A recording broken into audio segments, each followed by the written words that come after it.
녹화를 원하시는 분들은 녹화본을 최대한 드릴 수 있도록 해보겠습니다. 지금 보이시죠? 제가 공유한 내용들? 네. 네, 감사합니다. 그러면 오늘도 제가 기도하고 시작하도록 하겠습니다. 제가 기도하겠습니다.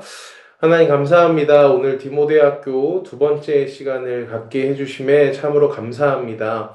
하나님 각자의 처소에서 하나님의 말씀을 가지고 함께 공부하고 나누는 귀한 시간 되길 간절히 원합니다. 하나님 우리에게 지혜 주시고 이 가운데 성령으로 함께 해주셔서 하나님의 말씀을 밝히 알 수 있도록 인도하여 주시옵소서. 거룩하신 예수님의 이름으로 간절히 기도합니다. 아멘. 네, 감사합니다. 그러면 지난주까지 했었던 부분 중에 중요한 부분들을 조금 안 했습니다. 그래서 중요한 부분들을 조금 하고 넘어가도록 하겠습니다. 네, 잠시만요. 중요한 부분들이 뭐였냐면, 여기 창세기는 왜라는 부분들을 안 했는데요. 우리 같이 한 번만 나눠보도록 하겠습니다. 좀 확대할까요? 네. 창세기는 애굽 땅의 종 되었다가 모세와 함께 출애굽한 이스라엘 백성들에게 자신들이 누구인지, 어디서 온 존재인지, 어디로 가고 있는지, 자신과 이스라엘 민족을 향한 하나님의 목적은 무엇인지 알려주기 위해서 기록되었다라는 얘기를 합니다. 제가 지난주에 모세 오경의 쓰여졌던 연대를 이제 몇 가지 가설을 드렸어요. 이 모든 건 다 가설입니다. 실제로 그때 당시 살았던 사람들이 아무도 없기 때문에 다 가설입니다. 첫 번째는 이제 모세가 광야에서 썼었던 가능성이 있고, 두 번째로는 왕정 시대 때 hil기야가 발견했었던 이제 요시야 개혁이 있죠. 처음으로 그때 당시 안 지켰다가 유월절을 지키게 됐었던 그 사건 이후로 그들이 어디서부터 시작됐는지, 성경이 진짜 왜 필요한지에 대한 그런 필요성 때문에, 그 다음에 세 번째는 포로기 정도로 세 가지 기록 연대를 예측한다고 말씀드렸습니다. 그러니까 쉽게 말해서 창세기가 왜 기록되어야 되는지, 자기가 누군지에 대한 정체성, 자신들의 민족에 대한 이야기, 하나님이 과거로부터 어떻게 했는 역사 이야기가 그 민족성에 굉장히 중요하던 시기, 그러니까 민족적인 정체성이 희미해진 시기에 모세오경이 필요해졌기 때문에 썼다라는 이야기를 지난주와 함께 했었습니다. 그 다음에 두 번째, 창세기는 인류 기원, 그 다음에 인류의 타락, 인류를 구원하시는 하나님의 계획. 그래서 원시복음, 제가 여기서 뭐 보편사도 얘기했고 그랬죠. 그 다음에 그리스도께서 오실 이스라엘 민족에 대한 준비, 뭐 그 아담에 대한 얘기도 했었고요. 뭐 그랬습니다. 그 다음에 창세기는 하나님께서 천지를 창조하신 분이시며 우리의 죄 문제를 해결하실 구원의 하나님이시며 영광 받으시기 합당하신 분임을 알려줍니다. 이건 창세기뿐만 아니라 모든 성경이 그렇습니다. 그 다음에 창세기는 창조, 타락, 구속, 회복의 과정으로 이어지는 인류 역사에 대한 전망을 제공하는데, 그러니까 쉽게 말해서 성경은 이런 구조를 가집니다. 하나님께서 우리를 창조하셨거나 구원하셨거나 회복시켜 주셨는데, 다시 이스라엘 민족들이 타락했고, 뭐 사사나 아니면 어떤 왕이나 뭐 결국은 예수 그리스도를 통해서 회복하는 그런 과정들을 보여주면서 결국 성경이 얘기하는 기본적인 토대를 이제 창세기가 얘기하고 있다는 얘기를, 이제 창세기가 왜 기록됐는지, 왜 어떤 필요성이 있었는지를 얘기했습니다. 자, 그러면 오늘은 창세기 1장부터 시작해서 구체적인 내용들을 한번 보도록 하겠습니다. 자, 여러분들이 가진 책에는 그냥 간단하게만 나와 있는데, 제가 가지고 있는 얘기는 강의자용이어가지고 설명들이 좀 있습니다. 그런데 이제 제가 그냥 이 글을 설명하는 것보다 보여드리고 조금 설명하는 게 좋겠다 싶어서 여러분들한테 공유하면서 같이 얘기하고 있습니다. 자, 첫 번째, 이제 네 가지 사건이 창세기에는 있습니다. 처음은 인류의 시작이죠. 여러분 다 아시는 것처럼. 이때 있었던 일들이 이제 이 시기는 창조시대 혹은 원역사, 제가 얘기했었던 뭐 보편사도 있고요. 그리고 뭐 또한 족장들의 이야기를 시작하기 이전의 이야기, 족장 이전 시대를 해서 1장부터 11장까지 여기 나오는 어떻게 이 세상의 만물이 존재하게 됐는지, 기원, 그리고 인간이 어떻게 타락하게 됐는지, 타락, 구원의 길이 열렸는지에 대한 이야기를 알려줍니다. 그리고 인간의 끊임없인 범죄에도 불구하고 하나님의 변함없는 사랑과 인내로 구원의 드라마가 써간다는 사실을 계속해서 이야기하고 있습니다. 창세기의 연대는 창조 시기부터 주전 2090년까지 왜 그러냐면 정말로 예수님 하나님께서 창조하셨던 시기가 몇 년인지는 사실 몰라요. 근데 데라의 죽음을 예측해 보면 창조부터 데라의 죽음까지를 담고 있는 이야기라고 해서 하는 거고요. 뭐 이런 지난주에 얘기했었던 부분이라서 넘어가겠습니다. 첫 번째 이제 창조입니다. 이제 창조 사건의 개관인데요. 1장부터 3장에서는 하나님께서 이것은 내 작품이다라는 표시로 마치 보기 좋았더라, 매우 좋더라, 보시기에 매우 심히 좋았더라, 이런 표현들이 있습니다. 창세기 1장의 주인공은 단연 하나님이신데요. 1장은 31개의 구절밖에 없는데 그곳에 무려 30번의 하나님이 반복됩니다. 이거는 조금 더 이거는 신학이나 아니면 편집 비평을 좀 공부하신 분들은 이거를 이제 4개의 문서로 보거든요. 이제 하나님이라는 단어 자체를 야훼로 하는 게 있고요. 아도나이라고 하는 그게 있습니다. 또는 다른 단어 주 이렇게 여러 가지 하나님, 야훼, 아도나이, 주 이런 식으로 아도나이랑 사실 주는 비슷한데 약간 다른 단어를 씁니다. 그래서 4개의 문서가 짬뽕됐다라는 설도 있습니다. 네, 그거는 그냥 그런 게 있구나 이 정도로 넘어가시면 되고요. 그 다음에 하나님은 우주 만물을 만드신 초월적인 주권을 가진 창조주시다라는 얘기를 계속해서 반복적으로 창세기 1장은 다루고 있습니다. 자, 그러면 세상을 어떻게 창조하셨는지 정도를 같이 한번 보도록 하겠습니다. 자, 첫째 날 하나님이 지금 뭘 만드셨죠? 빛을 만들었습니다. 태초에 하나님이 천지를 창조하시니라로 시작했는데 창조하다는 거는 바라시트 무에서 유를 창조하신 것을 의미합니다. 그래서 여기서 이 책에서 주장하는 것은 게놈 프로젝트 같은 유전자 조작 프로그램은 결국은 무로부터의 창조가 아니다. 결국 하나님이 만들어 놓은 유전자를 변형하거나 어떤 것을 해서 창발의 형태로 나오는 것이지 창조는 아니다라는 얘기를 합니다. 자, 그 다음에 인간은 무에서 유를 창조할 수 없는 피조물이라는 것을 되게 강조하고요. 이 세상에 그 어떤 것도 하나님 외에 무로부터 무언가를 창조해낼 능력이 없다는 것을 얘기하죠. 자, 그 다음에 빛을 창조하시고 나서 저녁이 되고 아침이 되니까 첫째 날이었다. 근데 여기서 이제 많은 성도님들 궁금해 하시는 건데 이것도 다시 다 설입니다. 어떤 학자들은 이 날이 24시간, 지금 우리가 얘기하는 태양이 뜨고 지고를 24시간 정도로 보는 사람들이 있고요. 어떤 학자들은 길이가 분명하지 않은 어느 특정한 기간일 것이다. 근데 어떤 학자들은 6일간의 창조 순서는 시간이 아니라 문학적인 구조로 보기도 합니다. 그러니까 쉽게 말해서 하나님께서 6일 만에 창조하셨다라고 무조건 이거는 성경의 모든 단어는 무오설이니까 이건 다 당연한 거다라고 얘기할 수도 있고요. 아니면 이것은 그때 당시에 고대 사회에 있었던 문학적인 구조를 가지고 있는 것이고, 아니면 또는 어떤 특정한 24시간이라는 개념이 없고, 이때는 6일이 하루였을 수도 있고, 1년이 하루였을 수도 있고, 하나님한테는 1000년이 하루 같고, 하루가 1000년 같다, 이런 표현들을 빌어서, 1000년의 기간이었을 것이다, 이렇게 주장하는 사람들도 있습니다. 자, 그 다음에 창조가 굉장히 수사학적인 배열을 갖거든요. 여러분들이 잘 보시면, 이제 컨테이너랑 컨텐츠가 있습니다. 그러니까 빛이 있는 첫 번째 날에 빛을 내보내는 해와 달과 별을 네 번째 날에 하시고, 두 번째 날에 물과 하늘을 만드시면서 다섯 번째 물과 하늘에서 있는 물고기와 새를 만드십니다. 그럼 셋째 날에 뭔가를 담을 수 있는 땅을 만들죠. 그래서 여섯 번째 날에 동물과 인간을 만들게 됩니다.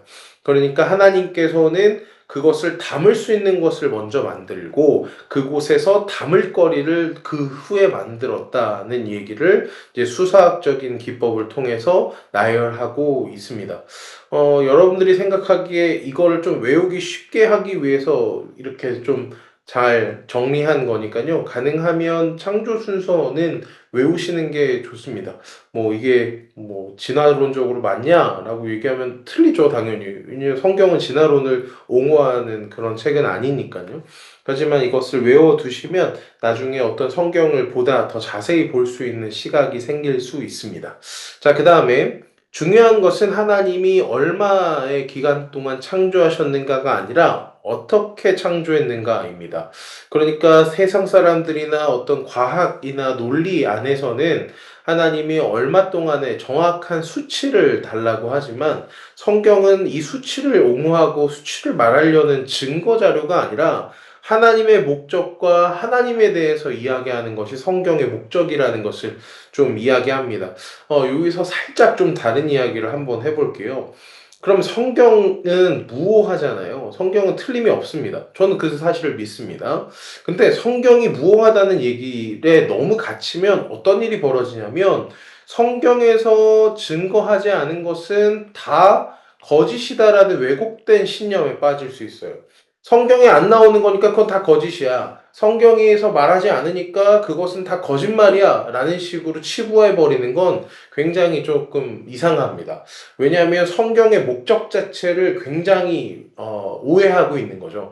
성경이 가지고 있는 목적은 하나님이 어떤 분이신지에 대한 얘기를 하려는 거고 그 하나님이 우리를 어떻게 구원하셨는지를 얘기하려는 거지 하나님이 우리를 어떻게 만드셨고 뭐 어떤 흙을 쓰셨고 뭐 어떤 숨을 뭐 몇 리터 내뿜으셨고 뭐 이런 것을 증거하기 위해서 또는 하나님이 창조하신 원리나 물리학이나 생물학 또는 지구과학 뭐 화학 이런 과학적인 기초 학문들까지 부정하려는 경향이 있다는 것을 조금 말씀드리고 성경의 무호는 믿어야 하는 사실이지만 성경에 없다고 해서 그것은 다 거짓이다라는 극단적인 보수주의는 좀 경계해야 된다라고 말씀드릴 수 있겠습니다.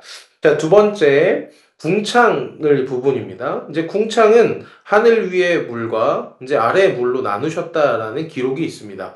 그러면 궁창 위의 물은 무엇일까? 근데 창조 과학자들이 있는데 이분들은 궁창 위의 물이 노아 홍수 때 40주야 동안 쏟아져 내렸다고 봅니다. 그래서 그 노아의 홍수 때 아라라산 정도를 이렇게 잠길 정도의 물이 과연 어디서 생겨났을까에 대한 근거로 이런 얘기를 하긴 합니다. 자, 그 다음에 셋째 날 땅과 바다를 만드신 날입니다. 궁창 아래 물이 한 곳 아래로 모여서 바다가 됐고요. 드러난 뭇을 땅이라고 했습니다. 그리고 그 땅에 뭐가 자라냐? 채소가 자라게 됩니다. 그러면 목사님 아까 땅을 만들었고 그 컨테이너를 만들었고 컨테이너 안에 들어갈 컨텐츠를 만들었다고 하는데 그러면 씨를 가진 채소와 뭐 나무들은 뭡니까? 이걸 좀 자세히 생각해 보면 땅을 만들었고 여기에 나무가 있어야 동물들이나 인간이 살지 않을까요? 네. 그렇게 생각하시면 보다 이해가 쉬울 것 같습니다. 자, 그 다음에 넷째 날, 아까 첫째 날 뭘 만들었죠? 빛을 만들었습니다. 그럼 빛이라는 컨테이너를 만들었으니까 넷째 날 뭘 만들죠? 그 빛을 내뿜는 해와 달과 별들을 만들었다. 그리고 이 해와 달과 별을 통해서 낮과 밤이 구분되기 시작한다라는 거죠. 그래서 이방인들은 해와 달과 별을 신으로 경배하며 섬겼는데요. 그러나 이스라엘 민족은 이방인들이 신으로 믿는 해와 달과 별을 만드신 하나님을 믿었습니다. 그러니까 결국 해와 달과 별은 피조물이지 창조자인 신이 아니다라는 얘기를 할 수 있습니다. 자, 그 다음에 다섯 번째 날 물고기와 새를 만듭니다. 자, 근데 여기 진화론적으로 보면 새는 지금 만들어지면 안 돼요. 그 세포 하나가 뭐 동물이 되고 그 다음에 물고기가 돼서 물고기가 양서류가 되고 양서류가 이제 파충류가 되고 거기서 이제 조류가 나와야 되는데 이 진화론에 정말 정반대되는 얘기를 하고 있는 거예요. 갑자기 새라는 존재가 갑자기 물고기도 만들어지지 않은 상태, 물고기랑 같이 만들어졌다는 얘기를 하고 있으니까 진화론에선 이것을 굉장히 이상한 이야기로 또는 이거는 진화론적으로 맞지 않는다 이렇게 얘기하기도 합니다. 하지만 우리는 새와 물고기 모두 다 하나님의 창조물이라고 믿습니다. 자, 그러면 여기 밑에서 이제 진화론에서 얘기하는 얘기를 하고 있는데요. 뭐 이거는 사실 제가 뭐 다루기는 어려운 건데 결국은 이 책에서 얘기하는 건 인류가 이렇게 진화한 과정들이 거짓이고 하나님은 인간 자체를 창조하셨다라는 이야기를 하고 있는데요. 여기서 그냥 한 가지만 얘기하면 트리오피테쿠스라는 단어가 있습니다. 트리오피테쿠스. 근데 피테쿠스라는 단어 자체는 원숭이란 뜻입니다. 그러니까 뭐 트리오라는 원숭이입니다. 그러니까 뭐 얘가 뭐 오스트랄로피테쿠스든 그건 오스트랄로에 있는 뭐 원숭이인 거예요. 그러니까 그 원숭이 모양을 가지고 뭐 이렇게 얘기하기도 합니다. 뭐 그게 변했고 진화했고 뭐 이것이 이제 진화론 얘기니까 뭐 저는 진화론에서 얘기하는 진화 자체는 뭐 있을 수 있다고 생각합니다. 인간이 적응하는 과정에서 뭐 어느 사람 눈이 작고 눈이 크고 코가 크고 이런 건 진화의 결과라고 보다는 전 적응이라고 생각하거든요. 그러니까 하나님이 모든 생명에게 적응력을 주셨다 정도로 이해하는데 근데 마치 그것이 진화 막 이렇게 돼서 변했다라고 저는 생각하지는 않습니다. 뭐 그거는 그 저는 개인적으로 목사로서는 그렇게 생각하지는 않습니다. 자, 어쨌든 그 다음에 이제 넘어가겠습니다. 하나님이 큰 바다와 짐승들과 물에 번성하여 움직이는 모든 생물을 그 종류대로 만들었습니다. 그리고 날개 있는 모든 새를 그 종류대로 창조하셨습니다. 그러니까 이 얘기를 얘기하는 것이 진화를 부인하는 말씀이다라는 거예요. 각 종류대로 만들었지 뭐 어디서 뭐가 파생되고 이게 여기서 이렇게 파생되고 하지 않았다. 하나님은 여기를 각각 A, B, C, D로 만들었지 뭐 A가 A 다시 A 다시 다시 뭐 A 다시 다시 다시 뭐 이런 식으로 만들지 않았다라는 얘기를 뭐 성경을 통해서 창조과학회나 이제 고수 신학 안에서는 얘기하고 있습니다. 자, 그 다음에 하나님은 큰 바다의 짐승들과 물에 번성하여 움직이는 모든 생물을 향하여 생육하고 번성하여 여러 바닷물에 충만하라. 네, 새들이 뭐 어떻게 된 거죠? 네, 제 말이 울려가지고 음성을 처리하겠습니다. 네, 새들도 땅에 번성하라고 복을 주셨다라고 얘기했습니다. 자, 그 다음에 여섯 번째 날 하나님이 창조하신 것은 육축, 그러니까 짐승과 가축, 그 다음에 사람입니다. 여기서 중요한 것은 하나님이 인간을 창조하시는 과정이에요. 하나님의 형상, 하나님의 모양이란 단어가 있어요. 성경은 분명히 하나님의 형상을 형상대로 창조했다라고 나오죠. 여기 옆에 보면 나오죠. 하나님이 이르시되 우리의 형상을 따라 우리의 모양대로 우리가 사람을 만들고 그들로 바다의 물고기와 하늘의 새와 가축의 온 땅과 가랑이 긴 모든 것을 다스리게 하자라는 말이 있죠. 그러니까 여기서 하나님의 형상이라는 것은 그가 영적으로 또는 심리적으로 하나님을 얼마나 닮았느냐는 사실보다 하나님과의 관계를 말해줍니다. 그러니까 사람은 하나님의 형상대로 만들어졌기 때문에 하나님의 대리인으로서 모든 만물을 다스릴 수 있다라는 거죠. 그러니까 쉽게 말해서 이렇게 생각해 봅시다. 제가 신학교 다닐 때 이제 조직신학 교수님이 설명해 줬던 얘기인데 한 하나님의 형상이라는 것을 우리가 되게 왜곡되게 생각하면 내가 마치 하위 하나님 또는 비슷한 하나님 정도로 생각해서 마치 내가 인류를 다스리는 또는 어떤 뭐 엄청난 권위와 뭐 이런 것들을 가질 수 있다고 인간을 오해하는데 마치 이런 거다. 하나님의 형상대로 만들었다는 것은 여기에 진짜 사과가 있고 여기 사과 그림이 있는데 이 사과 그림을 아무리 여기다가 사과 향을 넣고 사과의 맛을 입히고 뭐 한다고 해서 진짜 사과가 될 수 있냐라는 거예요. 우리는 마치 내가 하나님이랑 비슷해지는 게 마치 뭐 엄청 좋은 거라고 생각하지만 마치 그림에다가 사과 향을 입히고 어떤 사과의 맛을 입히고 사과의 어떤 것을 뭐 해서 그것을 사과로 만들겠다라는 그런 오류들이 마치 그런 종교성의 발현이다, 뭐 이런 얘기를 하셨는데요. 결국은 하나님의 형상을 가졌다는 의미는 내가 사과가 되는, 사과의 어떤 뭐 향기를 가졌다가 아니라 그저 사과의 그림을 가졌다는 거예요. 근데 이마저도 에덴 동산의 원죄를 통해서 일그러졌다는 거예요. 그러니까 뭐 쉽게 말해서 음, 뭐 약간 뭐라 그럴까요? 찢어졌다? 약간 뭐라 그럴까? 파괴됐다? 뭐 이런 표현들. 원죄를 통해서 우리가 가지고 있었던 하나님의 형상들이 일그러지고 뭐 파괴됐다 이런 표현들이 조금 더 맞는 것 같은데 결국은 우리가 하나님의 형상을 가졌다는 것은 하나님의 이런 어떤 한 부분만을 닮았다는 것이지 뭐 여기서 얘기하는 건 유사성을 얘기하는 거지 막 엄청난 것을 얘기하는 것은 아니다라는 얘기를 할 수 있겠습니다. 결국은 똑같이 아까 여기 있었던 우리라는 단어도 굉장히 중요한데요. 삼위일체 하나님이잖아요. 삼위일체 하나님. 결국은 관계를 맺고 또는 그곳에서 서로 하나됨을 추구하는 것. 그러니까 결국은 인간은 관계의 동물이라고 얘기하잖아요. 이런 하나님의 어떤 형상 중에 하나의 특성을 닮은 것이다라는 얘기를 하는 거죠. 자, 그래서 뭐 이런 얘기들을 여기서 쭉 하고 있다는 것을 참고해 주시면 감사하겠습니다. 자, 그 다음에 나번 보겠습니다. 이 세계에 살아있는 피조물 중에 사람만이 유일하게 창조주와 교제할 수 있도록 만드셨다. 즉, 하나님의 형상을 가진 자로서 하나님과 교제하는 것은 그 하나님이 가진 특성 중에 하나를 받았기 때문이다. 라는 얘기를 하는 거죠. 자, 그 다음에 하나님은 영이시기 때문에 인간과 같이 몸이 없습니다. 그러므로 하나님의 형상이 하나님의 외모를 말하는 것이 아니라 우리가 하나님의 영광을 반영한 존재이고 우리는 이성, 창조성 말하는 능력과 결정하는 능력 등을 하나님의 형상을 반영해 준다. 보이고. 준다 이런 얘기를 하는 거죠. 그래서 여기서 뒤에서 아까 제가 얘기했었던 타락으로 인해 하나님 형상의 많은 부분들을 잃어버리거나 뭐 그런 것들을 얘기합니다.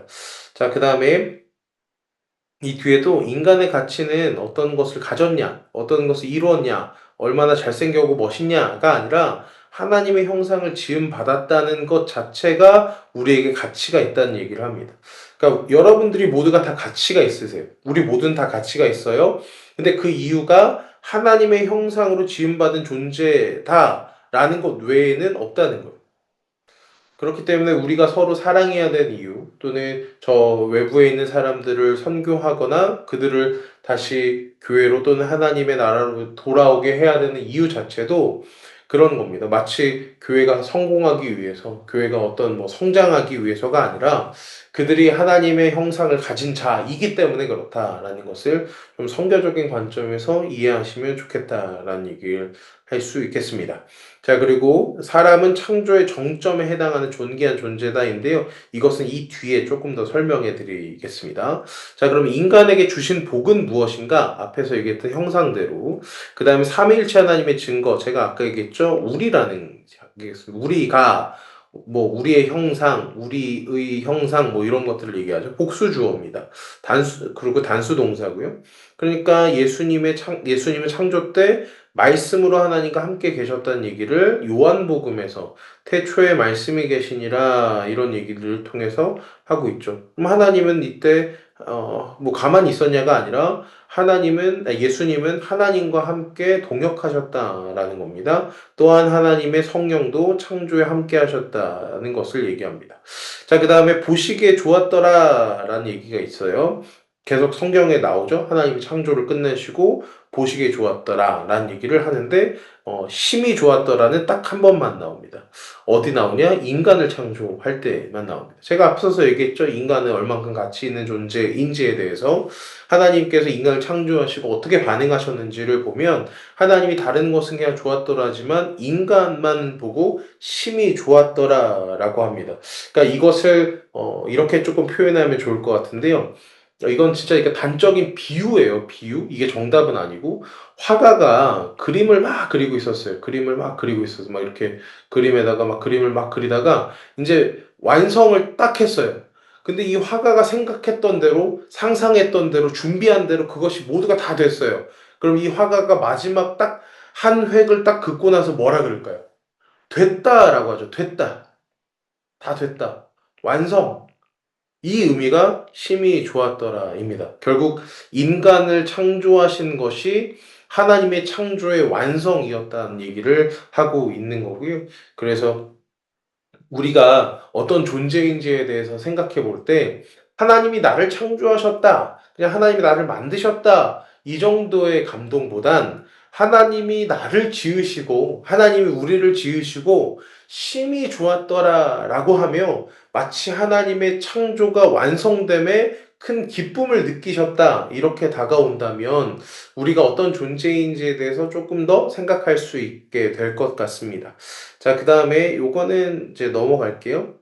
요것도 여기서 주장하는데 요것도 넘어갈게요. 채식을 했다는 사실 중요한 게 아니니까 뭐 그렇다고 해서 지금 우리가 채식을 하자 이렇게 할 수는 없잖아요. 어쨌든 근데 뭐 그래서 사실 이 안식일에서 채식을 하는 이유가 뭐 이런 겁니다. 사실 뭐 다시 돌아가야 된다 또는 뭐 하나님이 원래 우리는 채식을 하도록 다스린 거고 육식은 그냥 어쩔 수 없이 일시적으로 선택하게 한 거고 허락하신 거지 우리는 원래 노아 홍수 이후에는 뭐 열매가 없으니까요. 다 홍수로 질면됐으니까 육식을 하는 거 옳지 않다 뭐 이렇게 주장하는 이유가 안식일에서 그렇게 하는 이유가 요겁니다. 네. 자, 그 다음에 하나님께서 창조를 다 하시고 나서 이제 마지막 날에 안식일을 이제 보내시죠, 안식일. 그러면서 일하시는 하나님, 안식하시는 하나님으로 넘어가게 됩니다. 자, 창세기는 태초에 하나님이 천지를 창조하시느라 말씀을 시작하는데 하나님이 예술가처럼 우주를 만드셨는데요. 하나님은 처음에 자기를 알리셨던 방식은 일하는 하나님이었습니다. 그런데 하나님의 안식은 하나님께서 하신 일이 더 이상 그 어떤 것도 더해질 수 없고 더해져서 안 되는 그런 완전한 충만함에 도달했음을 의미합니다. 어, 저는 조금 여기서 좀 플러스를 조금만 할게요. 플러스를. 그러면 십자가가 왜 필요했을까요? 더 이상 더해질 것도 없고요. 더해서도 안 되고 완전한 충만인데 십자가가 왜 필요할까요? 왜 필요할까요? 왜? 왜? 저는 이 말에 그렇게 막 크게 동의하지는 않습니다. 뭐 저는 신전통주의 통합 측 목사로서 하나님의 창조가 무조건 6일째로 끝났고 7일째로 안식일로 완성됐다 이렇게 보지는 않고요. 십자가를 통해서만이 안식을 완성했다라는 겁니다.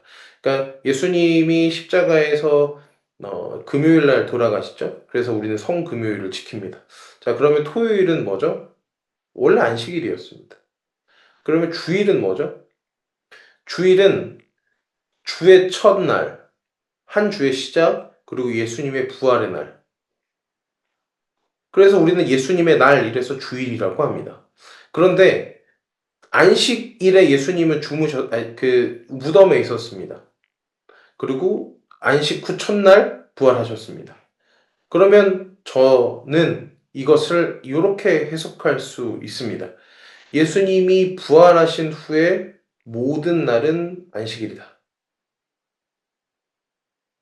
그러니까 어떤 특정한 날이 아니라 인류와 하나님 사이에 완전한 안식이 이루어진 것.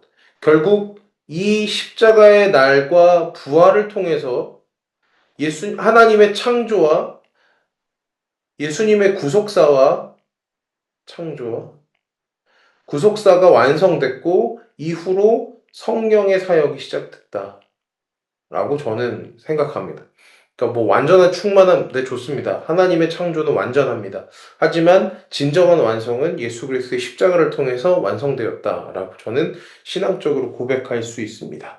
자, 그다음에 인간의 창조를 보겠습니다. 아담의 창조입니다. 하나님은 인간을 창조하셨어요. 첫 번째 아담. 근데 그 아담이 거주하고 있는 에덴 동산에 뭘 만드셨죠? 생명나무와 선악을 알게 하는 나무를 만드셨습니다. 모든 것이 아름답고 완벽하게 준비되자 하나님은 아담을 이끌고 에덴 동산에 두셨는데요. 에덴은이라는 뜻은요, 기쁨이라는 뜻입니다. 기쁨. 그리고 에덴 동산은 기쁨의 정원을 말해줍니다. 자, 그러면 여기 추가적인 내용들을 한번 볼게요. 이 동산은 인류가 만들어낸 것이 아닙니다. 오히려 동산은 하나님이 만드셔서 인류에게 맡기신 건데요. 사람이 하나님이 지으신 곳을 좋은 것을 관리할 청지기적인 책임이 있다는 것을 얘기하죠. 하나님이 만들어낸 에덴 동산, 그리고 그 에덴 동산을 확장하면 이제 자연이 되는 거죠. 그러니까 결국은 우리가 청지기적인 역할을 해야 되는 것은 자연까지도 한다라는 것을 이야기할 수 있습니다. 자, 그 다음에 아담은 모든 가축들에게 이름을 주죠. 뭐 사자, 뭐 호랑이, 뭐 독수리, 뭐 이런 이름을 줍니다. 결국 이름을 준다는 것은 그것에 대한 통치권이 있다, 어떤 권한을 받았다라는 것을 얘기할 수 있는 거죠.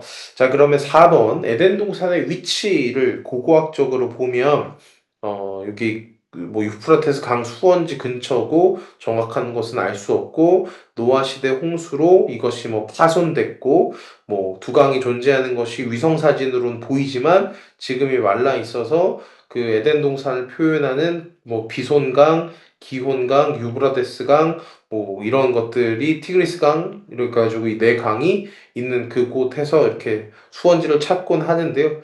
저는 개인적으로 그게 무슨 의미가 있나? 에덴 동산을 발견한들 그것이 진정한 에덴 동산일까라는 생각을 해봅니다. 자, 그 다음에 생명나무와 선악을 알게 하는 나무. 인간은 생명나무로 만족할 수 없었고요. 인간은 의존자로 만족할 수 없었습니다. 지존자가 되기 원하는 악한 성이, 그 마음이 있었죠. 그래서 선악을 알게 하는 나무가 있었다는 것은 이미 선과 악이 존재했다는 것을 의미하는데 다만 인간은 아직 악을 깨닫지 못하는 깨끗하고 거룩한 상태였다는 것을 의미합니다.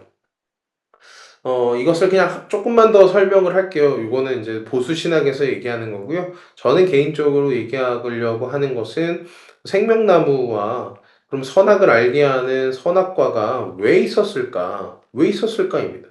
생명나무 있는 것은 알겠어요. 근데 선악과는 왜 있었을까입니다. 선악과를 분명히 먹으면 선과 악을 분별하는 하나님과 같은 존재가 되거든요. 근데 하나님은 그 선악과를 에덴 동산에 두세요. 이거를 우리는 이제 신정론이라고 얘기하죠. 그럼 하나님이 악도 창조한 건 아니냐? 하나님이 그 모든 것을 결국 먹게 한 거 아니냐? 다 하나님의 그런 하나님이 악을 창조했으니까 결국 하나님도 악한 건 아니냐? 뭐 이런 것들을 얘기하는데요. 전 선악과는 계약이라고 봅니다. 계약. 계약. 하나님과 인간 사이의 계약. 근데 그 계약을 누가 파기했죠? 인간이 파기합니다. 그래서 새로운 계약이 만들어지죠. 그래서 그것을 구약. 그리고 구약의 완성을 통해서 신약이 돌아옵니다.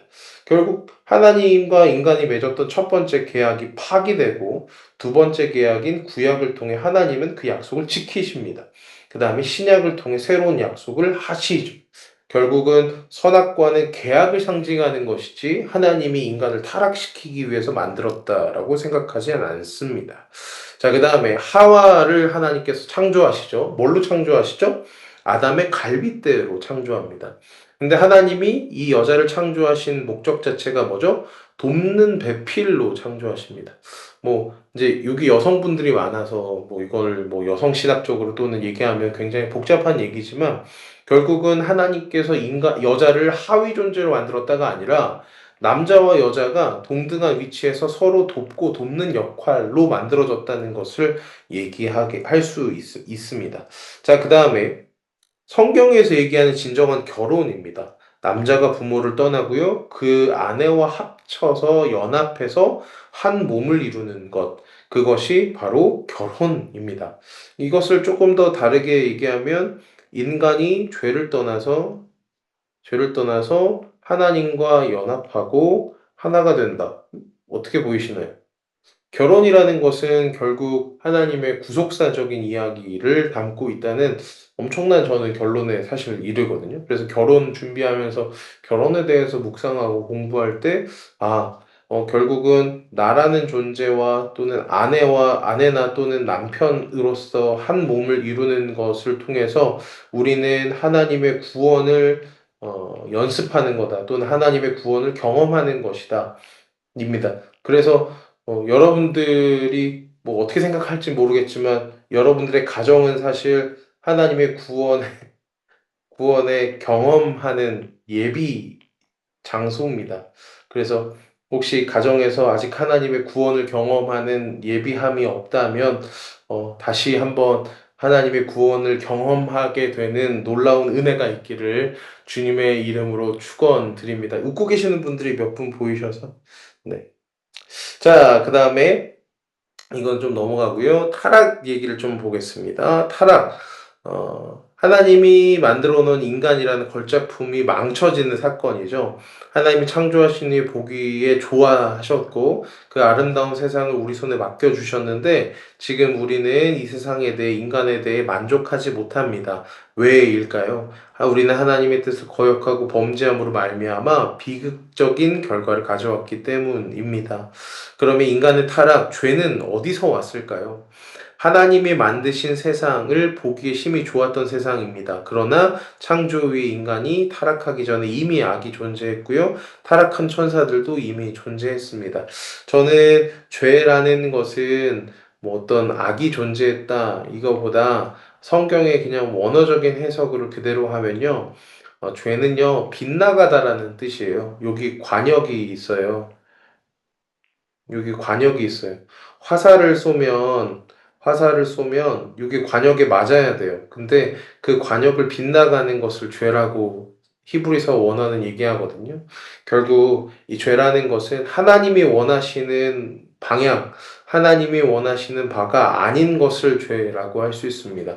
그러니까 내가 죄인이라고 얘기한다는 것은 내 안에 하나님이 바라지 않는 것이 있다는 표현이기도 합니다.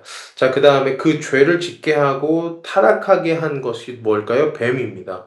근데 말하는 뱀이 누굴까? 뭐 어떤 것은 사탄이다, 마귀다라고 이제 요한계시록 얘기하기도 하고 정확한 정체는 모릅니다. 근데 이제 요한계시록에 따르면 그것은 큰 용이 내쫓기 전 옛뱀 곧 마귀라 사탄이라고도 한다. 온 천하를 꿰는 자라고도 이렇게 표현하면서 마귀의 존재라고 이제 뱀을 추정하는 요한계시록의 묵시적 표현들이 있습니다. 그럼 유혹엔 뭘 말할까요? 하나님과 사람 가운데 누가 주가 될 것인지에 대한 주권을 묻는 문제입니다. 그러니까 결국 선악과를 먹어라라는 유혹은 너가 이것을 통해서 어떻게 된다 그러죠? 너가 여기 나오죠? 제 3장 5절에 그것을 먹는 날에 너희 눈이 밝아져서 뭐같이 된다고요? 하나님과 같이 된다. 하나님과 같이. 그러니까 인간이 가장 이제 그 이후로도 바벨탑 사건도 나오잖아요. 그러니까 인간의 가장 기본적인 욕망 자체가 뭐냐? 하나님이 되고 싶어 하는 거예요. 하나님이 되고 싶어 하는 것. 그래서 하나님이 되고 싶어 하는 욕망을 인간은 어느 누구나 가지고 있고 그 선악과라는 것을 통해서 문학적으로 표현했다고 볼 수도 있고 그것을 통해서 유혹이 뭔지에 대한 창세기의 설명이기도 합니다. 자, 여기 구속사로 본 핵심 주석 보도록 하겠습니다. 영원히 죽지 않는 신처럼 되려는 생각은 기나긴 인류 역사 중에 늘 인류가 유혹해 왔는데요. 남자와 여자는 하나님이 옳고 그름을 규정하시는 것을 바라지 않았습니다. 그들이 스스로 입법자가 되고 싶어 했는데 그들은 하나님이 자신에게 꼭 필요한 정보를 차단함으로써 자신들을 피조물의 자리로 묶어 놓으려 한다고 믿게 됩니다. 그 때문에 그들은 자신들의 창조를 반역합니다. 쉽게 말해서 인간이 하나님이 될 수 있는데 하나님이 그것을 막고 있다고 인간이 착각하는 거예요. 너 할 수 있어. 너 될 수 있어. 너가 원하는 대로 다 할 수 있어. 근데 제가 이 얘기를 드렸을 때 요즘 나오는 얘기랑 사실 비슷하지 않으십니까? 너가 원하는 대로 해. 너가 원하는 게 정답이야. 너가 하고자 하는 대로 돼. 해. 여러분 어떠세요? 지금 이 시대가 얘기하는 얘기와 사탄이 최초로 얘기했던 얘기가 너무 닮아 있다고 느껴지지 않으세요? 마치 너가 원하는 게 정답이야. 뭐 세상에 뭐 할 수 있어. 뭐 just do it 그냥 해. 뭐 이렇게 하는 수많은 카피라이트 같은 것들을 보면 세상이 미디어를 통해서 얼마나 많은 유혹들을 하고 있는지도 사실 깨달을 수 있는 부분입니다. 자, 그다음에 타락의 결과가 어떻게 됐을까요? 모두가 다 아는 것처럼 하나님과 인류의 관계가 무너졌어. 신뢰를 기초한 최초의 친밀한 관계가 파괴되죠. 제가 앞서서 뭐라고 얘기했죠? 계약이 파괴됩니다. 계약이. 계약이 파괴가 돼요. 그래서 그 자리에 뭐가 남습니까? 적대감과 의심이 됩니다. 자, 처음 선악과를 먹고 나서 아담과 하와가 뭘 깨닫죠? 벌거벗은 걸 깨달아서 부끄러워합니다. 그래서 무화과 나무 잎을 엮어서 치마를 만들게 되죠. 그래서 있는 그대로의 모습을 숨겨야 하는 장벽이 생긴 겁니다. 아담과 하와는 하나님의 낯을 피해 숨습니다. 여호와 하나님과 사이에 죄라는 장애물이 생긴 거죠. 하나님은 그것을 이제 원하지 않았다는 얘기를 이제 앞서서 계속 했습니다. 자, 그래서 뱀도 저주를 받고 여자도 저주를 받습니다. 여자는 어떤 저주를 받죠? 출산의 고통. 그리고 남자는 어떤 고통을 받죠? 노동하는 고통을 받습니다. 네. 자, 그 다음에 여기서 밑에서 아담은 평생 수고하는 땅의 소산을 먹어야 된다. 여기 볼게 결혼 얘기. 아까 제가 얘기했었던 이제 원래 결혼은 구속사를 경험하는 것이지만 이 인간의 죄악을 통해서 서로 사랑하고 소중히 여기는 관계가 욕심으로 채워져서 지배하는 관계로 바뀌었다. 그러니까 결국 뭐 남자가 여자를 지배하거나 뭐 여자가 남자를 지배하거나 누가 누구를 지배하든 누군가가 지배하게 되고 처음으로 남자가 여자에게 뭘 했죠? 탓을 했습니다. 그러니까 결국 상대방 탓을 하고 내 책임이 아닌 것처럼 상대방 책임인 것처럼 했죠. 결국 최초의 결혼이 선악을 알게 하는 나무의 열매를 먹음을 통해서 이 공동체가 깨어지게 됩니다. 하나님이 자신의 형상을 따라서 삼위일체 되시는 하나님의 일체감과 연합과 교제를 인간이 선악과를 먹음을 통해서 깨어지게 되는 거죠. 그래서 여기서 최초의 남녀 관계가 역시 산산조각 났다라고 표현합니다. 그리고 아담이 하와를 탓하고 하와는 뱀을 탓하죠. 각자 핑계를 대며 자기를 정당화하기 시작하는 겁니다. 그러니까 결혼 생활 하시면서 남편 탓하고 아내 탓하고 하실 때가 참 많으시잖아요. 그럴 때마다 내가 아담의 후예여서 그런가 보다. 내가 정상인가 보다. 이렇게 생각하시면 됩니다. 근데 제 아내도 저를 참 많이 탓하거든요. 뭐 하나부터 열까지 다 제 잘못입니다. 네, 그렇습니다. 제 잘못입니다. 자, 어쨌든 갑자기 생각나서 이렇게 혼자 이렇게 방 안에서 떠들다 보니까 이렇게 순간 내가 약간 좀 이상한 사람처럼 누군가가 나를 본다면 그렇게 보이겠다 이런 생각이 순간 들어가지고 좀 웃겼습니다. 이게 진도를 빨리 나가야 되는데 제가 계속 헛소리를 해서 죄송한데 그냥 중간중간에 여러분들이 읽어서 다 아시는 내용이니까 조금씩 이렇게 넘어가도록 하겠습니다. 자, 그럼 7번 볼게요. 제가 아까 얘기했었던 원시 복음. 그러니까 뭐 마태복음, 누가복음처럼 복음인데 원시 복음인데 왜냐하면 여기에 예수님에 대한 복음적인 내용들을 담고 있기 때문에 그렇다입니다. 자, 그다음에 아담은 에덴 동편으로 쫓겨납니다. 그래서 생명나무로 나아가는 길을 잃어버립니다. 그리고 생명나무로 가는 길을 뭐가 지키죠? 그룹들과 두루 도는 칼이 지킵니다. 그리고 인간은 영원한 생명을 잃어버리게 되죠. 그래서 인간은 이제 어떤 수명이라는 것이 생기게 됩니다. 자, 그 다음에 하나님과 원수가 되는 결과도 있었죠. 근데 이 원수가 어떻게 해결되죠? 이제 화목하게 하는 직분, 예수 그리스도를 통해서 해결됩니다. 그냥 재밌는 얘기 좀 하고 넘어갈게요. 꼭 하고 싶은 얘기여가지고. 그는 우리의 화평이라고 얘기하잖아요. 그 다음에 막힌 담을 자기 육체로 하시잖아요. 네. 어, 우리 모두는 삶의 방향이 다 달라요. 어느 누구는 동쪽으로 가고, 어떤 누구는 북쪽으로 가고, 어느 누구는 뭐 서쪽으로 가고, 이렇게 됩니다. 자, 보세요. 이쪽으로 가고 이쪽으로 가고 이쪽으로 가고 이쪽으로 가던 삶의 여정들이 이 가운데 예수 그리스도가 들어가자 뭐가 돼요? 건물이 됩니다. 자, 그러면 다 한쪽으로만, 다 한쪽으로만, 다 한쪽으로만, 다 비슷한 사람들, 다 다양성이 아니라 다 비슷한 사람들끼리 이렇게 딱 써 있습니다. 이건 뭐가 되죠? 장벽이 됩니다. 교회는 건물인가요? 장벽인가요? 건물입니다. 그러면 우리가 지금 만들어내는 성도들 또는 우리가 추구하는 성도들 또는 우리가 좀 좋은 성도라고 생각하는 성도들은 다양성 가운데 있나요? 아니면 일괄성 가운데 있나요? 제가 이제 여전도에 돌아다니면서 이 얘기를 계속 하고 있는데요. 그 이유가 뭐냐면 여전도회나 어떤 소그룹에 가면 계속해서 똑같은 회장, 똑같은 모습 또는 어떤 것을 뭐 하나님 분명히 우리를 이제 특수하게 이제 각자의 개성 있게 만드셨는데 우리는 어느 순간 되게 일괄성 있는 그런 사람들을 약간 좀 원하게 돼요. 약간 붕어빵처럼 나오게 되는 거죠. 근데 붕어빵 같은 사람들을 일렬로 세우면 그거는 장벽이 됩니다. 그래서 계속 교회를 향해서 배타적이다 또는 그 교회가 너무 폐쇄적이다라고 얘기하는 선이 그어지죠. 근데 하나님은 우리를 어떻게 하셨죠? 막힌 담을 자기 육체로 헐었습니다. 예수님은 이걸 헐어버리는 사람입니다. 근데 계속해서 우리는 그걸 세우려고 하죠. 그러니까 이것이 좀 이제 좀 이게 마음 아프다라는 얘기를 좀 하려고 합니다. 뭐 어떤 뚜렷한 대안이 있는 건 아닙니다. 저한테도. 근데 그냥 제가 묵상한 교회, 제가 묵상한 하나님이 만든 그런 세계나 교회는 이런 장벽보다 건물이지 않을까? 건물이지 않을까? 정말 수많은 사람들이 예수 그리스도라는 놀라운 이름 안에 연결될 수 없는데 연결이 되고 그것이 서로 하나가 되는 것은 저는 그것이 예수 그리스도가 진정으로 우리에게 가르쳐 주신 부분이 아닌가라는 생각을 해보게 되었습니다. 자, 그 다음에 무섭게 퍼지는 악. 이 아담으로 끝나는 게 아니라요. 아담의 후예들도 그 죄악이 그대로 이루어지죠. 그래서 그것을 원죄라고 우리는 표현합니다. 원래 가지고 있는 죄들. 그래서 아담과 하와는 가인과 아벨을 낳습니다.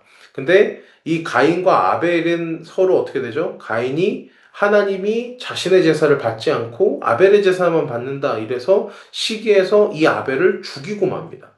자, 보세요. 하나님께서 아벨의 양의 첫 새끼와 그 기름을 드린 그의 제물을 받으시는데요. 가인은 땅에 소산을 드린 그의 제물을 받지 않으신 이유가 뭐냐면 아벨과 그의 제물을 이렇게 했는데 여기서 히브리서에 보면 아벨은 믿음으로 제사를 드렸다고 나와요. 그러면서 요한일서는 가인과 아벨 사건을 가인과 같이 하지 마라. 그는 악한 자에 속하여 그의 아이를 죽였다. 어떤 이유로 죽였냐? 자기 행위가 악하고 그의 아이의 행위가 의롭다. 결국은 가인이 드렸었던 제사에는 믿음이 빠졌다는 얘기를 하고 있는 거죠. 결국 아벨이 드렸었던 믿음의 제사가 결국 하나님께 제사하는 필수 조건이 어떤 제물을 드리는 것도 중요하지만 믿음으로 나아가는 것이 중요하다는 메시지를 담고 있습니다. 자, 그 다음에 그 뒤에 가인을 통해서 어떤 자손들이 나타나죠? 라멕이 나타납니다. 그래서 라멕은 그는 자신을 상하게 한 사람을 죽인 것을 자랑하고 라멕은 아담으로부터 일곱 번째 세대였고 라멕은 하나님으로부터의 독립을 전형적으로 보여주는 사례입니다. 그러니까 독립이라는 것은 뭐냐면 이제 로마서에서 얘기하는 내버려둠을 얘기하는 거예요. 그러니까 결국 이 라멕을 통해서 인류의 타락과 이제 바벨탑이 시작되는 걸로 이어지게 됩니다. 자, 그 다음에 가인은 쫓겨나고 아벨은 죽고 결국 무엇이죠? 셋이라는 경건한 자손이 태어나게 됩니다. 아담의 나이에 130세에 태어난 셋은 히브리어로 대신하다라는 뜻입니다. 대신하다. 그리고 이 셋의 자손이 에녹이 나타나죠. 그래서 에녹은 하나님과 동행했다 정도로 표현되고, 뭐 에녹에 대해서 궁금하시면 뭐 에녹서를 이거는 외경입니다. 위경 아니고요. 위경은 잘못된 거고요. 외경은 성경에 포함되지 않았지만 보암직한 책이다라는 뜻이에요.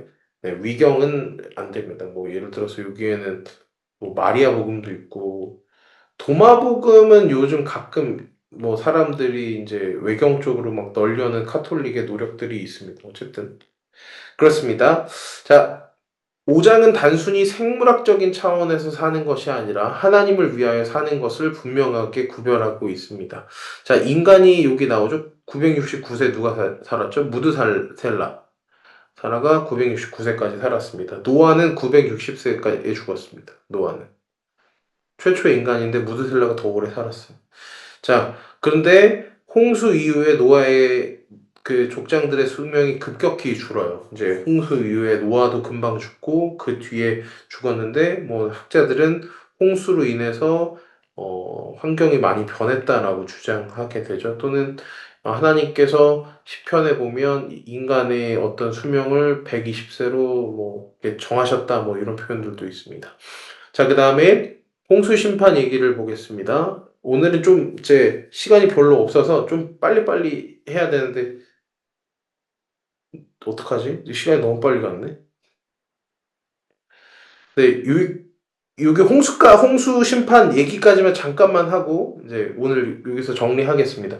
여러분 많이 피곤하시죠? 제가 헛소리를 좀 가끔 하고 좀 재밌는 얘기를 하려고 했었는데 이게 진도를 못 나가면 이게 이번 학기에 디모데 학교 잘 해야 되는데 못할 것 같아서 어쨌든 이제 최대한 진도를 빼고 있는데 여러분들이 지루해 하실까 봐 가끔 좀 이제 이상한 얘기도 하고 있는데 그때마다 잘 섞어서 해보겠습니다. 자, 노아의 홍수 얘기입니다. 노아의 그의 가족을 제외한 인류는 홍수에 멸망시키는데요. 홍수의 원인은 뭘까요? 앞서서 얘기했었던 인간이 번성함에 따라 죄 또한 만연하게 됩니다. 그래서 셋의 의로운 자손들마저 노아를 제외하고는 다 멸망시켜야 할 만큼의 죄악이 극에 달하죠. 뭐 여기서 뭐또 영적인 존재 뭐 네피림 뭐 이렇게 얘기 나오는데 이거는 가서 읽어보시면 되겠고요. 하나님께서는 노아를 택해서 홍수를 대비시킵니다. 그래서 성경의 표현에 따르면 노아는 여호와께 은혜를 입었다. 노아는 의인이었고 당대 완전한 자였고 동행한 사람이다라는 평가를 합니다. 근데 이런 조건에서 하나님께서 선택하신 이유는 뭐 아니에요. 그 사람이 그렇기 때문에가 아니라 그냥 하나님의 선택은 은혜로 된 거예요. 은혜로. 뭐 노아가 뛰어나서 뭐 이런 게 아니라 노아가 선택되었고 노아는 이런 사람이었다. 노아가 이렇기 때문에 그랬다기보다는 노아는 하나님이 선택했다라고 이제 얘기할 수 있겠습니다. 그렇기 때문에 8절에 노아가 여호와께 은혜를 입었다라는 표현이 있고 은혜를 입은 자는 하나님 앞에서 변화된 삶의 열매를 맺게 됩니다. 어, 구별되고요. 그 다음에 고페르나무 여러분 다 아시죠? 그 다음에 설계도 이렇게 보시면 되고요. 자, 그 다음에 홍수가 일어나게 되는데 이 이야기는 다음 주에 이어서 하겠습니다.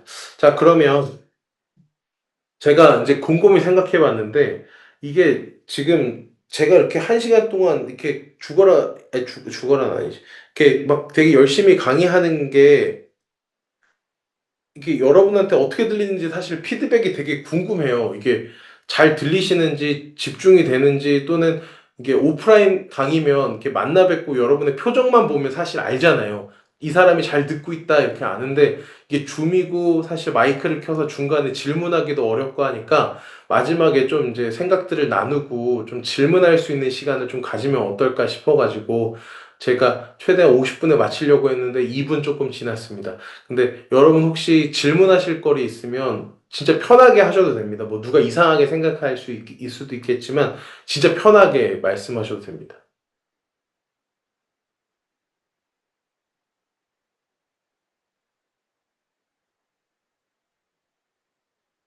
근데 질문 있으면 대한민국에 그런 질문 안 하는 병이 도는 건 아는데요.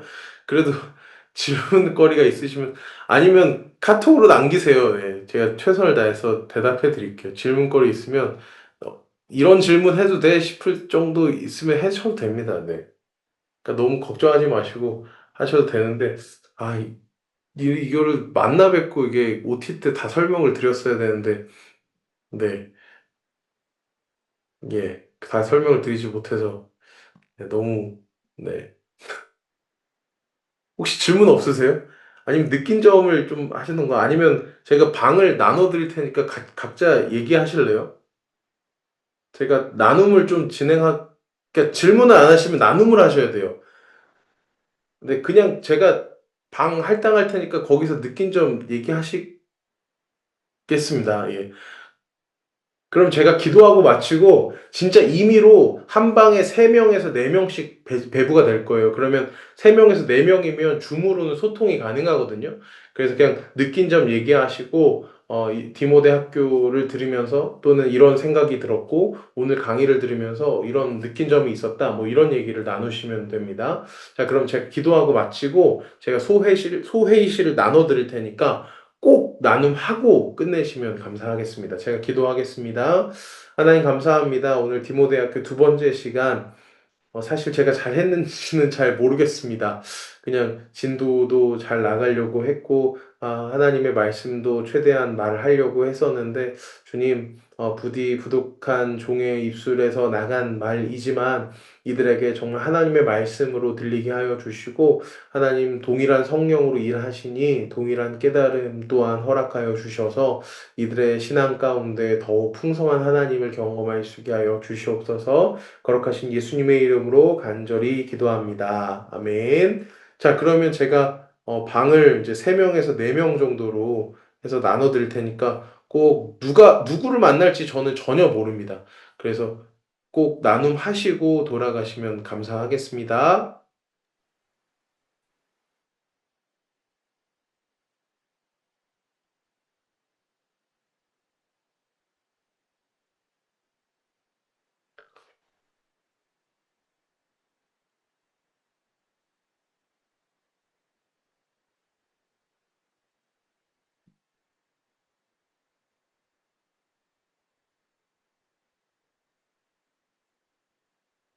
네, 확인 누르시면 됩니다.